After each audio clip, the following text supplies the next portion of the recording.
Welcome to my YouTube channel competition study point. आप सभी लोगों का स्वागत है। तो चलिए स्टार्ट करते हैं वीडियो आज का। हम लोगों की जो यूपी पेट की जो प्रैक्टिस सेट की जो सीरीज़ चल रही थी उसमें ये आपका तीसरा सेट है।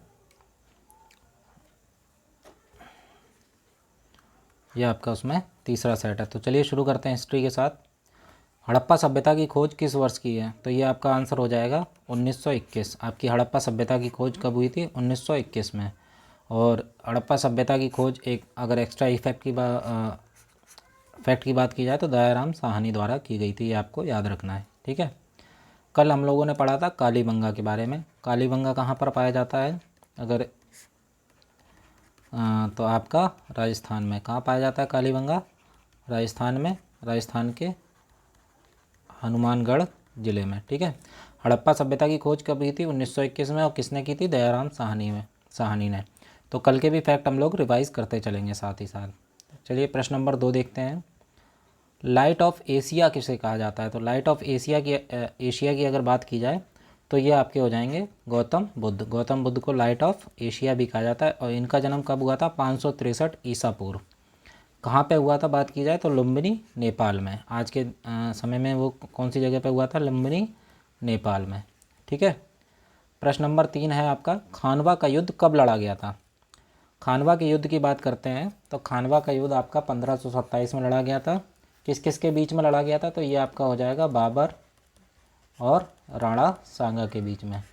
बाबर और राणा सांगा के बीच में आपका लड़ा गया था, ठीक है, 1527 में। और कल हमने आपको पढ़ाया था कि बाबर जो है वही पहला क्या था? बाबर के बारे में एक और फैक्ट हो जाएगा, पहला मुग़ल शासक। बाबर ही आपका पहला मुग़ल शासक था, ठीक है। चलिए आगे बढ़ते हैं प्रश्न नंबर 4 की ओर। मोपला विद्रोह किस राज्य से संबंधित है? तो मोपला विद्रोह आपका केरल से संबंधित है। कहाँ से संबंधित है मोपला विद्रोह? केरल से, ठीक है। प्रश्न नंबर 5 देखते हैं। किस शासक ने सर्वप्रथम महाधिराज की उपाधि धारण की थी? तो चंद्रगुप्त प्रथम ने आपकी सर्वप्रथम महाधिराज की उपाधि धारण की थी। और चंद्रगुप्त जो है, अगर चंद्रगुप्त से आप यहाँ से रिलेट करते हैं गुप्त वंश, तो गुप्त वंश की स्थापना आप किसके द्वारा की गई थी? श्रीगुप्त के द्वारा, ठीक है। और चंद्रगुप्त प्रथम ने आपके महाधिराज की स्थापना की थी, ठीक है। चंद्रगुप्त मौर्य और चंद्रगुप्त प्रथम, इन दोनों में आप अंतर रखिएगा, ठीक है। चलिए अगला देखते हैं। राष्ट्रीय आंदोलन से किस भारतीय राष्ट्रीय आंदोलन का शीर्षक गीत वंदे मातरम बना था? तो ये आपका हो जाएगा स्वदेशी आंदोलन का शीर्षक गीत क्या बना था? आपका वंदे मातरम। और वंदे मातरम गीत किसने रचा था? किसके द्वारा लिखा गया था? तो ये आपका लिखा गया था बंकिम चंद्र चटर्जी। किसके द्वारा लिखा गया था? बंकिम चंद्र चटर्जी, ठीक है, द्वारा लिखा गया था। बिहार बंगाल से कब अलग हुआ? तो बिहार बंगाल से आपका 1912 में अलग हुआ। और यहाँ पे अगर बात की जाए बंगाल विभाजन की, तो बंगाल विभाजन कब हुआ था आपका? बंगाल विभाजन आपका 1905 में हुआ था। कब हुआ था? 1905 में। और इस समय यहाँ के वाइसराय कौन थे? वाइसराय थे आपके करजन। कौन थे? लॉर्ड करजन, ठीक है। और 1912 में भारत की राजधानी कलकत्ता से बदलकर क्या बनाई गई थी? दिल्ली, ठीक है। ये भी आपको ध्यान रखना है। नेक्स्ट देखते हैं 2005 में बंगाल विभाजन के समय वाइसराय कौन था? लॉर्ड करजन। ये आपको हमने पिछले प्रश्न में भी बता दिया था। अब अगला प्रश्न है प्रश्न नंबर 9। गदर पार्टी की स्थापना कब हुई थी? तो आपकी गदर पार्टी की स्थापना हुई थी 1913 में। इसके पहले अध्यक्ष कौन थे? सोहन सिंह भखना। सोहन सिंह भखना कौन थे? इसके पहले अध्यक्ष थे। चलिए चलते हैं प्रश्न नंबर 10 की तरफ। गीता रहस्य नामक ग्रंथ किसके द्वारा लिखा गया था? तो गीता रहस्य नामक जो ग्रंथ है वो आपका बाल गंगाधर तिलक के द्वारा लिखा गया था। और ये किसके नेता थे? गरम दल के। किसके? गरम दल के, ठीक है। अगला देखते हैं प्रश्न नंबर 11। नागरहोल नेशनल पार्क किस राज्य में स्थित है? तो ये आपका हो जाएगा नागरहोल कर्नाटक में। कहाँ पे स्थित है? कर्नाटक में। प्रश्न नंबर 12 देखते हैं। राष्ट्रीय वन अनुसंधान संस्थान कहाँ पर स्थित है? तो राष्ट्रीय वन अनुसंधान संस्थान आपका देहरादून में स्थित है। काली एवं तीस्ता नदियों के बीच हिमालय का कौन सा प्रादेशिक भाग स्थित है? अगर इसकी बात की जाए तो आपका हो जाएगा नेपाल हिमालय जो है काली एवं तीस्ता नदियों के बीच स्थित है, ठीक है। अगला देखते हैं प्रश्न नंबर 14। 1 डिग्री देशांतर की सर्वाधिक दूरी कहाँ पर होती है? अगर इसकी बात की जाए तो ये आपका होता है मकर रेखा पर। 1 डिग्री देशांतर की सर्वाधिक दूरी कहाँ पर होती है? मकर रेखा पर। भारत की जनगणना का लघु विभाजक वर्ष कौन सा है? तो अगर इसकी बात की जाए तो लघु विभाजक वर्ष आपका 1951। भारत की जनगणना का लघु विभाजक वर्ष आपका कौन सा हो जाएगा? 1951। नेक्स्ट देखिए, वह दर जिस पर रिजर्व बैंक वाणिज्यिक बैंकों को लोन देता है, वह दर कौन सा हो जाएगा? आपका हो जाएगा रेपो दर। रेपो रेट पर क्या देता है? रिजर्व बैंक आपका वाणिज्यिक बैंकों को लोन देता है। ठीक है। अगला देखिए, सेवा क्षेत्र अर्थव्यवस्था के किस क्षेत्र को कहा जाता है? सेवा क्षेत्र की बात की जाए तो ये अर्थव्यवस्था का हो जाता है आपका तृतीयक क्षेत्र। कौन सा क्षेत्र हो जाता है? तृतीयक क्षेत्र। ठीक है। अगला देखिए प्रश्न नंबर 18। राष्ट्रीय आय की गणना की आधार वर्ष क्या है? राष्ट्रीय आय गणना का आधार वर्ष हो जाएगा 1999 से लेके 2000 तक। प्रश्न नंबर 19 देखते हैं, योजना आयोग के अनुसार शहरी क्षेत्रों में कितनी कैलोरी पोषण प्राप्त न होने वाले को गरीबी रेखा के नीचे माना जाता है? तो मिनिमम 2100 कैलोरी से अगर कोई कम किसी परिवार को मिलती है तो उसे किससे? गरीबी रेखा के नीचे माना जाता है। अगला प्रश्न नंबर देखते हैं, प्रश्न नंबर 20। अंत्योदय कार्यक्रम का उद्देश्य क्या है? अंत्योदय कार्यक्रम गरीब परिवारों की सहायता करना ही इसका एकमात्र उद्देश्य है। अगला प्रश्न है प्रश्न नंबर 21 देखते हैं, भारतीय संविधान की 11वीं अनुसूची किससे संबंधित है? तो ये पंचायती राज से संबंधित है। ये प्रश्न आपका ग्रुप डी में भी बहुत ज़्यादा पूछा गया है। ये आपका किससे? पंचायती राज से संबंधित है 11वीं अनुसूची। ठीक है।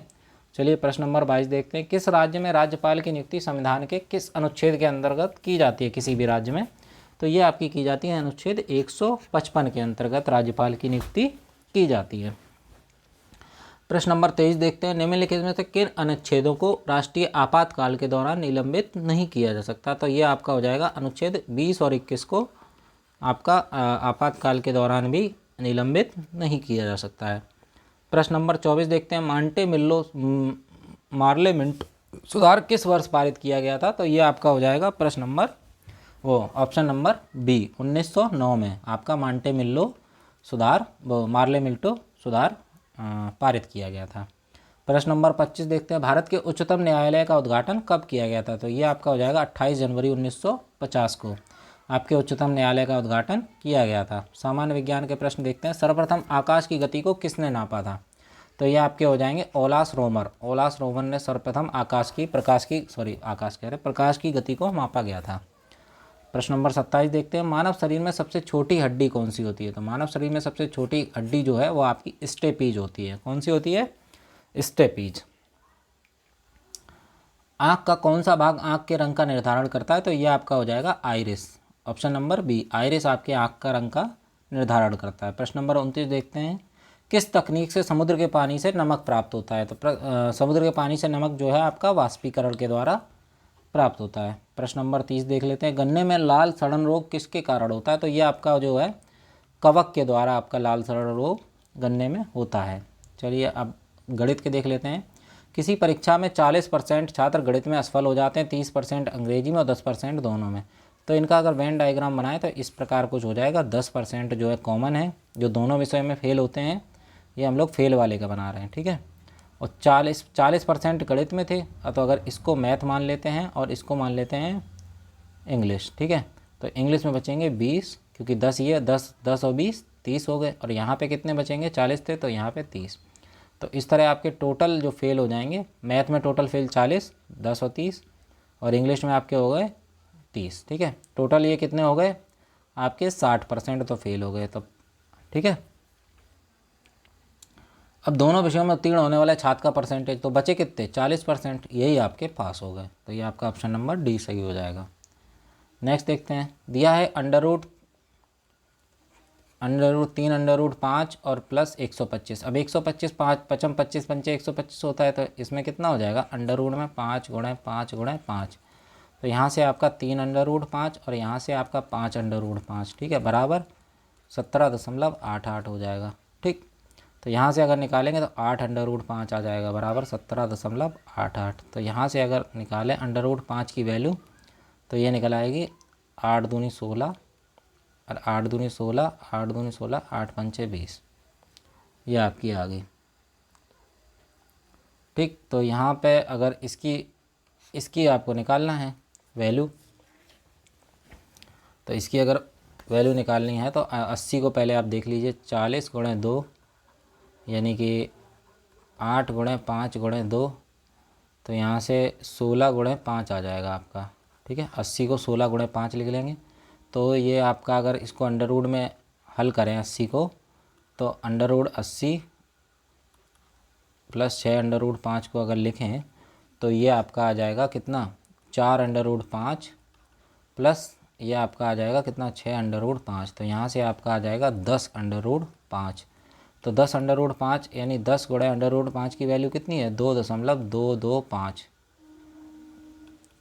तो यहाँ से अगर निकालते हैं तो आपकी 22.25 आ जाएगा। तो ऑप्शन नंबर ये सही है। ठीक है, यहाँ पे 3 की जगह 2 होगा। चलिए अगला प्रश्न देखते हैं। 3 वर्ष पहले 5 सदस्यों के एक परिवार की औसत आयु कितनी थी, 17 वर्ष। औसत आयु कितनी थी, 5 सदस्यों की 17 वर्ष। तो टोटल आयु कितनी होगी, अगर टोटल आयु की बात करें तो 17 गुणे 5 85 हो जाएगी। ठीक है, और परिवार में जन्मे बच्चे का जन्म होने के बावजूद भी परिवार की औसत आयु वही रहती है। तो बच्चे की वर्तमान आयु क्या है। अब परिवार में बच्चा जन्म गया तो कितने बच्चे हो गए, कितने लोग हो गए, 6, और औसत आयु वही है। 17 छिक्का 102 होता है। ठीक, अब लेकिन ये स्थिति कितनी है, 3 साल बाद, 3 इयर्स। ठीक है, तो अगर 3 साल बाद 3 साल बाद है 100, ये स्थिति है, औसत 7 ही रहता है, 17 ही रहता है, और ये लोग 6 हो जाते हैं। तो ये जो 5 लोग थे, 5 लोग जो थे, 3 साल अगर इनमें 5 लोगों में वृद्धि करें तो 3 साल में इनकी आयु कितनी बढ़ जाएगी, हर आदमी की 3-3 साल बढ़ जाएगी। तो 3 × 5 = 15 यानी 15 साल बढ़ जाएगी। तो 3 साल बाद अगर बच्चा पैदा ना होता तो इनकी औसत आयु कितनी होती, इनकी औसत आयु, टोटल आयु कितनी होती, 85 और प्लस 15, टोटल आयु इनकी कितनी हो जाती, 100 हो जाती। तो इस हिसाब से बच्चे की आयु कितनी निकली आपकी, 2 वर्ष। ठीक है, चलिए अगला देखते हैं। पूछा है 625 और इस तरह से, तो इसका मान यानी अंडर रूट में यहाँ पे 4 है और ये कितना है, 625 गुणे 625 और गुणे 625। इसका मतलब यही हुआ 625 क्यूब।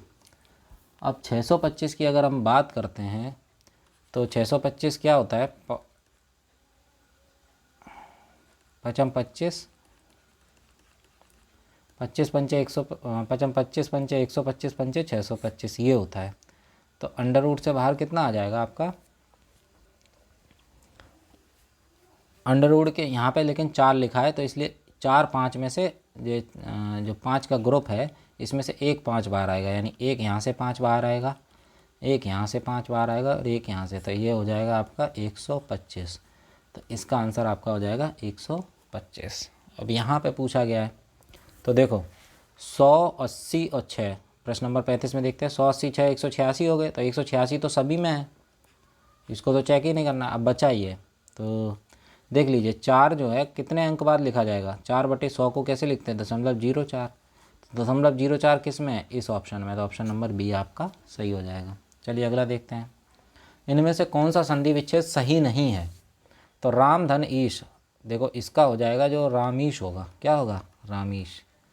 तो यही आपका गलत है, यही आपका गलत है, बाकी सब आपके सही हैं। ठीक है, विषाद शब्द का विपरीत क्या होता है, विषाद का होता है आह्लाद। विषाद माने होता है दुख, क्या होता है, दुख। तो इसका विपरीत क्या हो जाएगा, आह्लाद। अगला देखते हैं। किरण का पर्यायवाची शब्द नहीं है, तो किरण का पर्यायवाची कौन सा नहीं है, तो किरण का पर्यायवाची प्रकाश नहीं है, बाकी अंशु, रश्मि, मयूख ये सब किरण के पर्यायवाची हैं। पंचवटी किसकी रचना है, तो पंचवटी आपके मैथिली शरण गुप्त की रचना है। ठीक है, महादेवी वर्मा की अगर एक पूछी जाए तो गिल्लू, जो मुझे याद है। अगला देखते हैं। कौन सा वाक्य अशुद्ध है, सारे देश में, सारे देश भर में यह बात फैल गई, तो यही गलत है। सारे देश में, यहाँ पे भर लिखने की कोई ज़रूरत नहीं है। यह कैसे संभव है, ये सही, सब प्रमाण उत्तर दीजिए, तुम वापस आओ, ये भी सही है।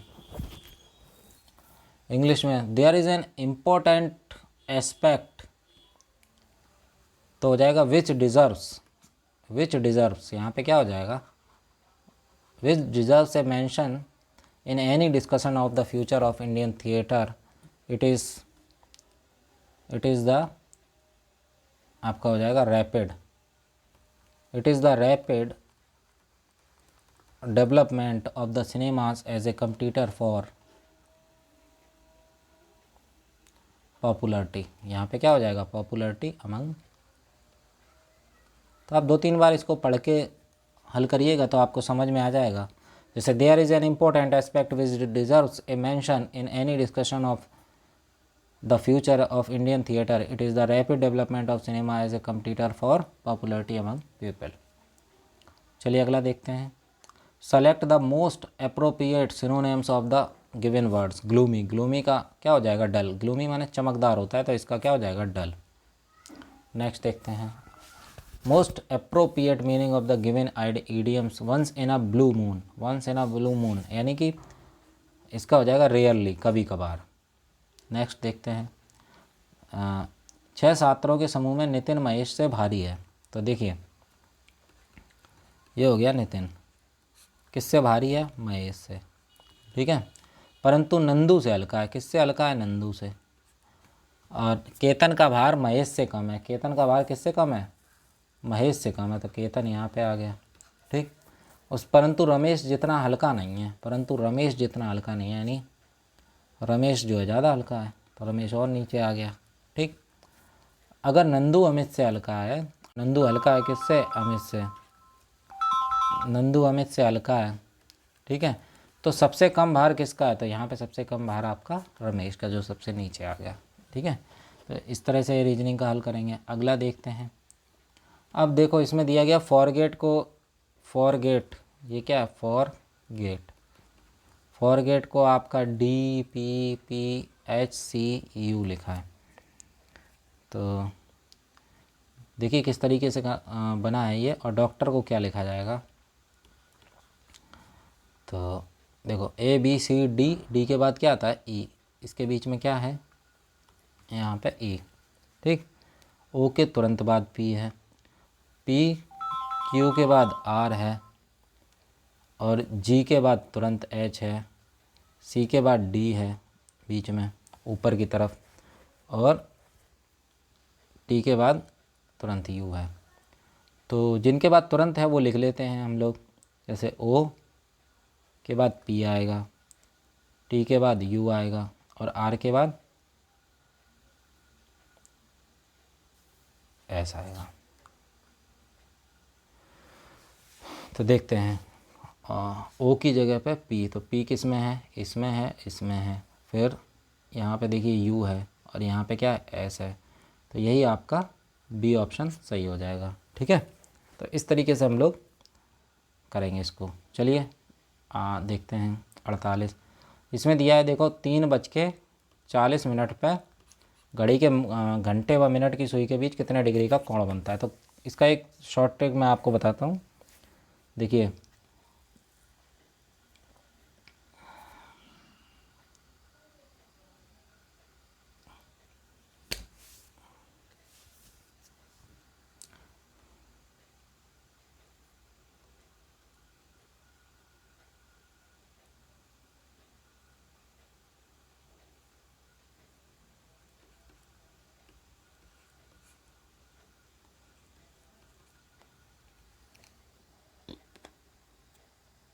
देखिए क्या करते हैं इसमें, 1 मिनट, 3:40 यानी देखिए 3:40 पे आपकी घड़ी कितने पे होगी, 40 माने आपकी घड़ी होगी,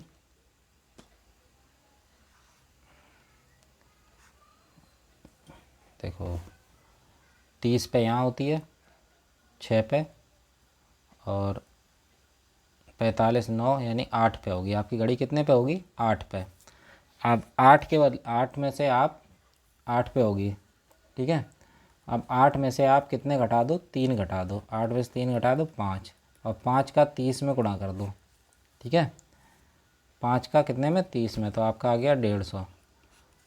अब ये जो 40 है, 40 का आप कर दो आधा, कितना हो गया 20, और 20 आप जब 30 में से 150 में से घटा देंगे तो आपका आ जाएगा 130। यही आपका आंसर है, ठीक है। एक बार फिर से इसको देख लेते हैं।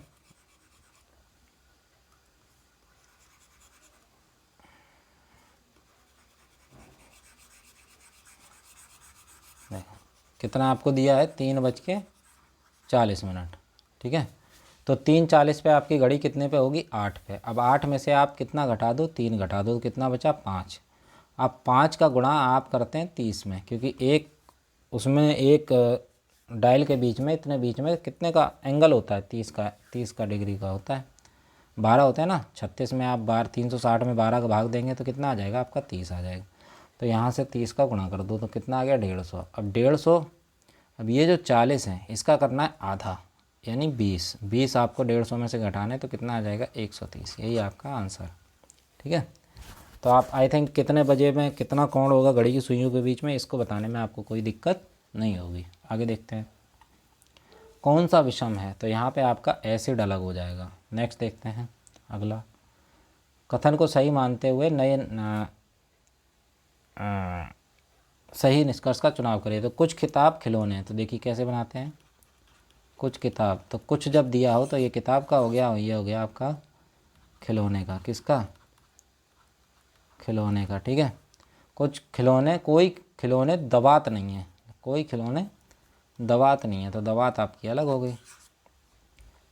अब निष्कर्ष है कुछ किताबें दबात नहीं हैं और कुछ खिलौने, कुछ किताबें दबात नहीं। देखो किताब और दबात का कुछ यहाँ पे दिया गया नहीं है, कुछ खिलौने किताब नहीं है तो ये दिया गया है, तो निष्कर्ष आपका 2 सही हो जाएगा, यानी ऑप्शन नंबर आपका बी हो जाएगा।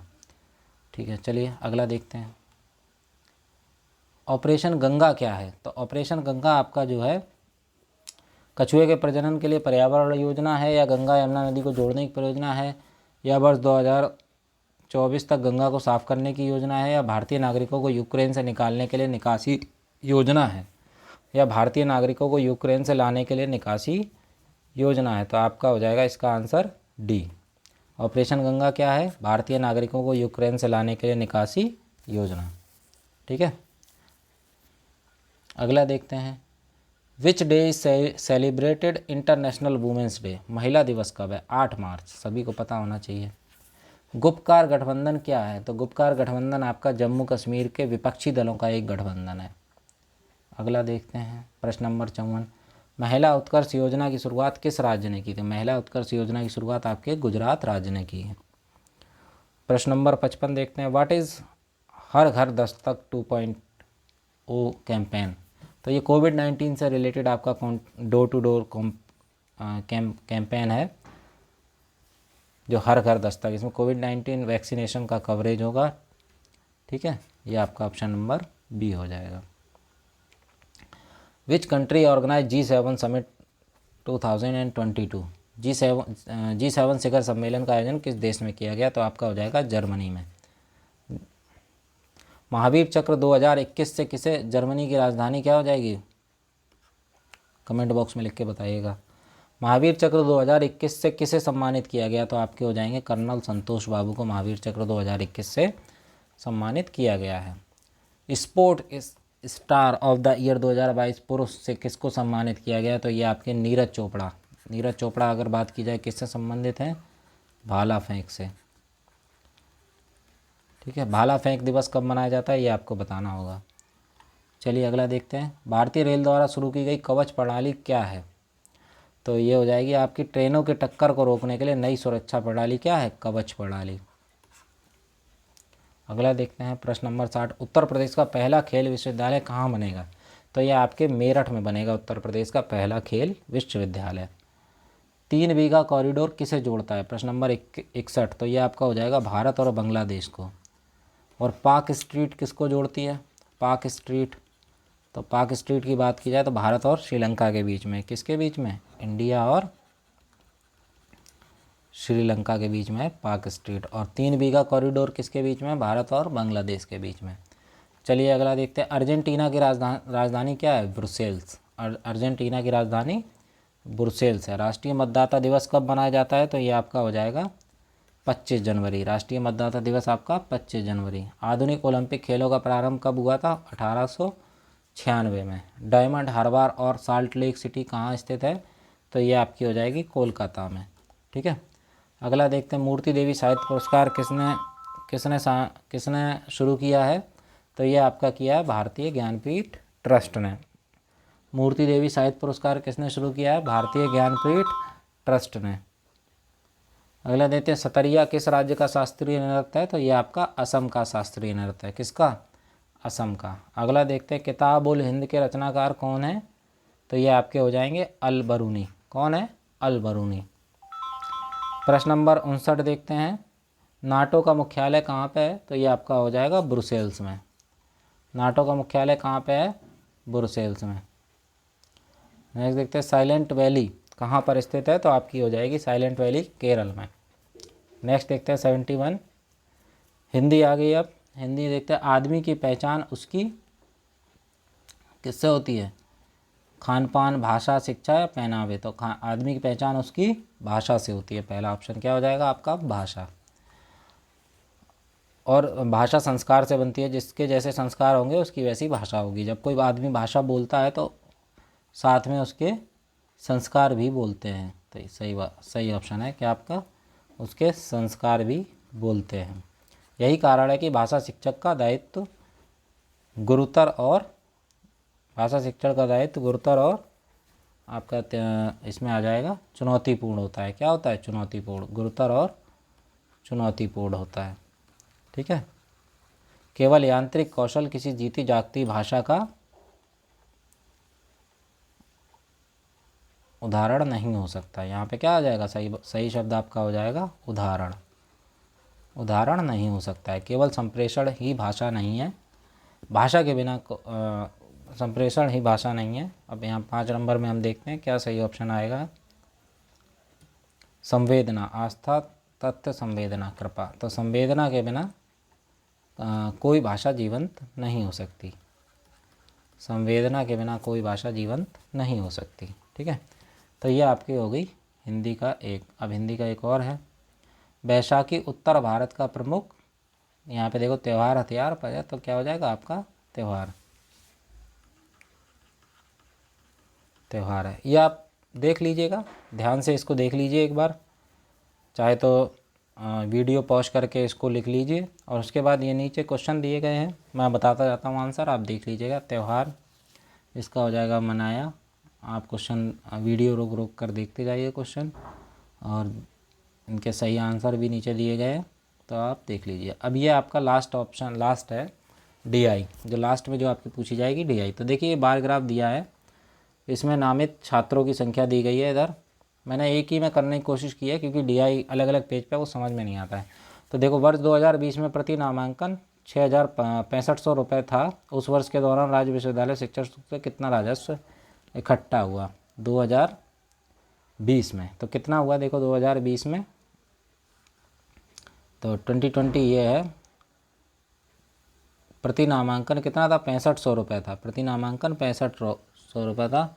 और नामांकित छात्रों की संख्या किस में दी गई है? हज़ारों में दी गई है। तो नामांकन कितना हुआ? यहाँ पे पूछा गया राज्य विश्वविद्यालय में, राज्य विश्वविद्यालय। तो राज्य विश्वविद्यालय आपका नीले रंग का, तो ये 12,000 है। कितनी? 12,000। तो 12,000 का आपका 6500 में गुणा कर दिया, तो आपका आ गया 78 वाला बी ऑप्शन। ठीक है।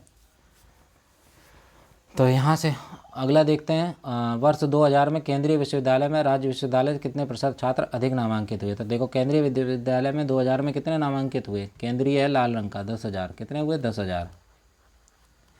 और राज्य विश्वविद्यालय में कितने हुए? 8,000। तो 8,000 तो कितने प्रतिशत अधिक? 2,000 अधिक हुए। तो 2,000 बटे 8,000 और गुणे 100, तो कितने हुए? 25% हुए ज़्यादा। ठीक है। राज्य विश्वविद्यालय केंद्रीय विश्वविद्यालय में 2000 और 2020 में कुल नामांकन का कितना अनुपात था? 2000 में राज्य और केंद्रीय विश्वविद्यालय में, 2000 और 2020 में। तो राज्य विश्वविद्यालय में देखो 2000 में कितने थे?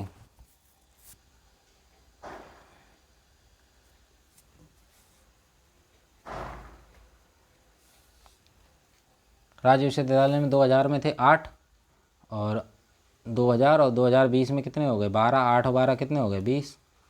और अगर केंद्र की बात की जाए तो केंद्र में कितने थे? देखो 10, और यहाँ पे कितने? 14। 10 और 14 24। तो अनुपात कितने का हो गया अगर इसको किया जाए? तो ये 10 12 यानी 5 और 6 का अनुपात हो गया। ठीक है, छात्रों का। 2010 में केंद्रीय विश्वविद्यालय की तुलना में राज्य विश्वविद्यालय में कितने अधिक छात्र नामांकित थे? 2010 में केंद्रीय विश्वविद्यालय में देखो कितने हैं, केंद्रीय विश्वविद्यालय हैं 12,000। और राज्य विश्वविद्यालय में 2010 में केंद्रीय विश्वविद्यालय, राज्य विश्वविद्यालय में कितने हैं 14। तो देखो 14 है तो 2,000 छात्र अधिक हैं।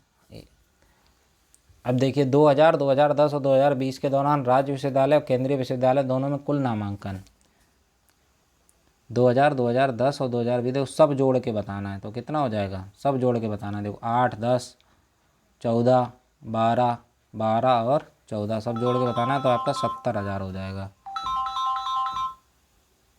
कितना हो जाएगा 70,000। नेक्स्ट देखते हैं, एक और ग्राफ दिया गया है।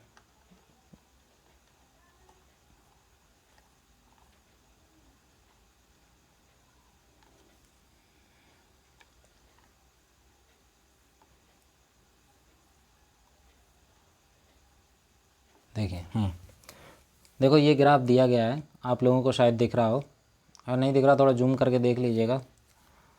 तो 2004 और 2014 में पेट्रोल की औसत कीमत में लगभग प्रतिशत अंतर कितना है, लगभग प्रतिशत अंतर कितना है।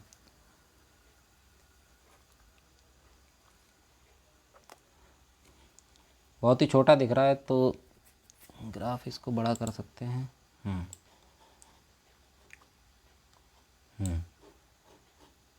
ठीक है, तो ये देखिए दिया है 2004 और 14 में पेट्रोल की औसत कीमत में लगभग प्रतिशत कितना है, 4 और 14 में।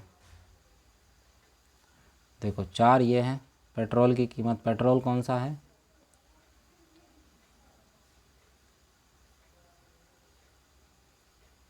हाँ पेट्रोल आपका नीला वाला है। ठीक है, तो यहाँ पे कितनी है 36.49, कितना है 36.49। ठीक, और 14 में कितना है आपका 73.7, 73 पॉइंट आपका 70। तो ये घटा देंगे। तो ये आपका, आप लोगों ने अगर ध्यान से इसको देख लीजिए ग्राफ को और बना लीजिए अपनी कॉपी में, वीडियो को रोक के। इसको मैं फिर छोटा कर देता हूँ और क्वेश्चन कराने के लिए। ठीक है, तो देखो 73.70 में से आप 36.94 घटा दें तो 37.21 आ जाएगा। ठीक, अब प्रतिशत निकालने के लिए जो अंतर होता है हम क्या करेंगे, यहाँ पे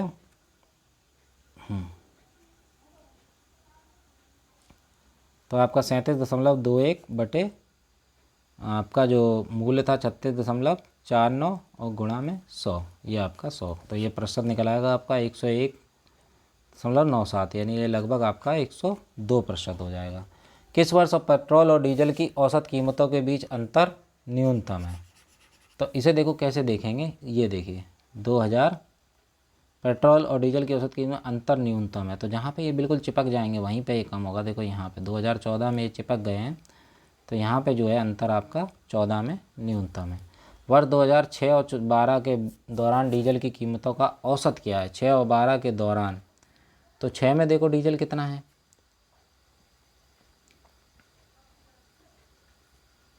6 से 12 के दौरान आप सारी जोड़ लेंगे, सारा टोटल आपका 6 से 12 के बीच में 255.27 आ जाएगा सारा टोटल। उसको 7 से भाग दे देंगे तो आपका 36.47 आ जाएगा औसत। ठीक है, 6 में कितना है 2006 में कितना है डीजल, 7 में कितना, 8 में कितना, 9 में कितना, ऐसे 12 तक आप सबका रेट लिख लेंगे सारे। और डीजल देखो यहाँ पे लिखा है, डीजल का मूल्य जो है ये लाल वाला है। पिछले वर्ष की तुलना में किस वर्ष पेट्रोल की कीमत में औसत मूल्य गिरावट अधिकतम थी। तो डीजल में औसत मूल्य गिरावट अधिकतम थी, तो ये आपका हो जाएगा 2009। देखो 2009 में औसत मूल्य गिरावट यहाँ से यहाँ देखो गिर गई, यानी एक ग्राफ पूरा ऊपर उठता जा रहा है, तो सबसे ज़्यादा गिरावट किस में, इसमें हुई है, तो 2009 में। 2004 में डीजल तथा पेट्रोल की औसत कीमत में लगभग प्रतिशत अंतर कितना था। 2004 में डीजल और पेट्रोल की औसत कीमत में लगभग प्रतिशत, तो देखो 4 में देख लेते हैं। डीजल एक तो आपका हो जाएगा, देखो कैसे 37.18 है, कैसे होगी 40 तो है आपका 2004 में आपका 4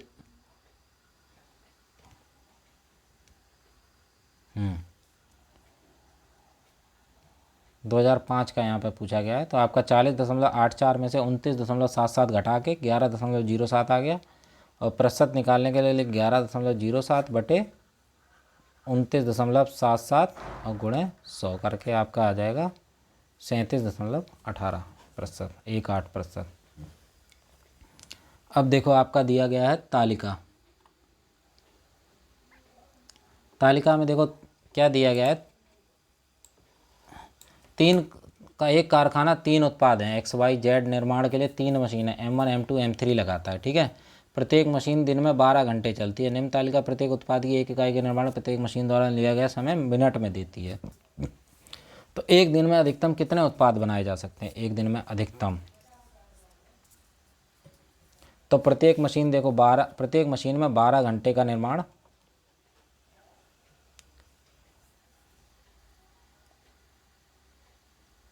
दिन में 12 घंटे चलती है।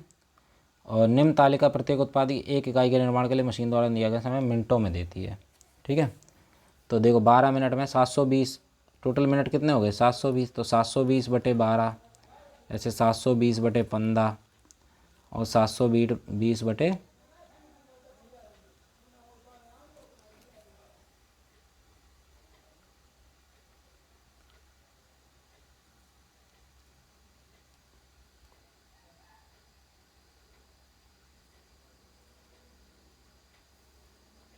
720/15 और 720/16 ऐसे भाग दे देंगे और जो आएगा उसको जोड़ लेंगे और XYZ में से जो ज़्यादा होगा उसको हम यहाँ पे लिख देंगे। तो आपका डी ऑप्शन आ जाएगा 212। ठीक है,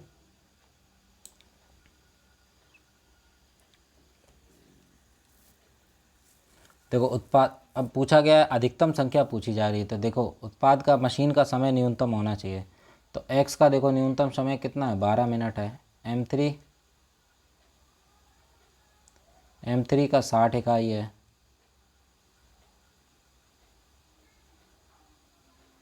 इसका न्यूनतम समय Y का कितना है 9 है। एक दिन में निर्मित की जाने वाली इकाइयाँ 212, तो ये आपका 212 हो जाएगा। M2 मशीन का इस्तेमाल करके अधिकतम कितने उत्पाद बनाए जा सकते हैं? M2 मशीन का तो अधिकतम है तो हमें न्यूनतम से भाग देना है। ठीक है,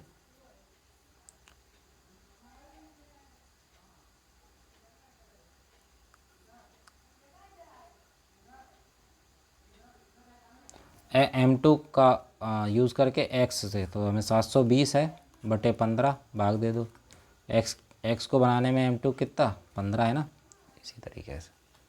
चलिए अगला देखते हैं, केवल Z उत्पाद का एक दिन में अधिकतम कितना उत्पादन किया जा सकता है? तो देखो Z का एक दिन में केवल Z, तीनों मशीनें M1 M2 M3 Z पे लगा दी जाएं। तो देखो 10, 18 और 12 जोड़ दीजिए आप, कितना हो जाएगा 30 और 10 40, 40 का भाग दे दो 720 में, तो आपका कितना आ जाएगा 172। वाई का अधिकतम उत्पादन करने के लिए किस मशीन का इस्तेमाल करना होगा? वाई का अधिकतम उत्पादन करने के लिए आपको M2 का इस्तेमाल करना होगा। किसका? M2 का, क्योंकि M2 का समय 9 मिनट है, तो M2 का कम समय है, तो भाई M2 का इस्तेमाल करना होगा। किसी एक दिन की शुरुआत में M2 मशीन द्वारा उत्पाद X की 24 इकाइयों का निर्माण किया गया। उस दिन के बचे हुए समय में उत्पाद Z का कितना उत्पादन किया जा सकता है? तो देखो M2 मशीन ने X की 24 इकाइयों का निर्माण किया M2 ने, कितनी X की 24, तो 15 गुणे 24 जो भी समय लगा, तो 15 गुणे 24 6 घंटे समय लग गया यहाँ पे। अब बचे कितने 12 में से 6 गए, 12 6 घंटे और बचे। अब Z का उत्पादन M2 को करना है, तो 18 का भाग दे दो 360 में, तो कितने 20 प्रोडक्ट और बना लेंगे इस तरीके से। चलिए अगला देखते हैं, यहाँ एक कंपनी द्वारा कारों का उत्पादन किया गया है। ये PQRST है और ये आपके सन दिए गए हैं। किस वर्ष में सभी प्रकार की कारों का उत्पादन मिलाकर कुल उत्पादन के औसत के लगभग बराबर था? तो देखो पहले औसत निकालना पड़ेगा। औसत कितना है 476 में भाग देना पड़ेगा आपको 6 का, क्योंकि 6 प्रकार हैं, 1 2 3 4 5 6 साल हैं, तो औसत हो गया आपका 79.33। अब हर साल का भी औसत जो 2018 में सभी प्रकार के औसत कारों के कुल के लगभग बराबर है। किसके बराबर है? 2018 के। देखो 2018 का औसत कितना 80 है ना, टोटल कुल उत्पादन के बराबर है 18, तो 80 हो जाएगा। किस वर्ष में पी और क्यू प्रकार की कारों का कुल उत्पादन आर और एस प्रकार की कारों के कुल उत्पादन के बराबर है? पी और क्यू, तो देखो पी और क्यू जोड़ लो, पी प्लस क्यू, और आर प्लस एस जोड़ लो, तो किस साल में देखो बराबर है? 18 में। 18 में आपका दोनों का 33 है। इसी प्रकार देखो 14-15 की अवधि के दौरान किस प्रकार की कारों के उत्पादन में निरंतर वृद्धि हुई?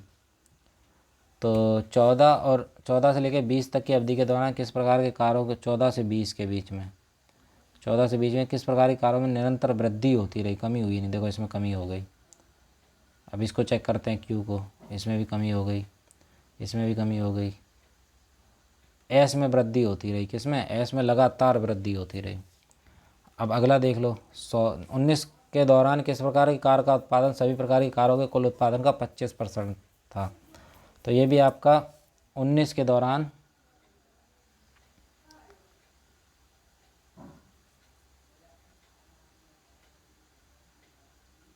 देखो ये 31 है, तो ये सबका कितना? लगभग 25% है। ठीक है, 31 जो है 86 का लगभग 25%। 17 में सभी प्रकार की कारों के कुल उत्पादन में 16 की तुलना में कितने प्रतिशत की वृद्धि हुई? 17 में सभी प्रकार की कारों के 17 में सभी प्रकार की कारों का उत्पादन कितना है? 90 है। 16 की तुलना में कितने प्रतिशत की वृद्धि हुई?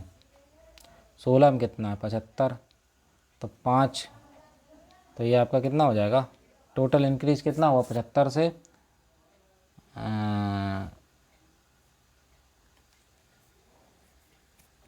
16, 17 में 75 से 90 कितना? 15 का इंक्रीमेंट हुआ, 15/75 × 100, तो ये लगभग कितना? 20% आ जाएगा। ठीक है, 20% की वृद्धि। तो इस तरह की आपको ये पूरा पेपर आपका पैट का कंप्लीट हुआ है। इस तरह का पेपर आपको देखने के लिए मिलेगा। आई होप सभी को वीडियो अच्छा लगा है। अगर अच्छा लगा हो तो इसे लाइक, सब्सक्राइब और शेयर करें। Thank you. सभी लोग तैयारी करते रहिए और मन लगाकर पढ़िए।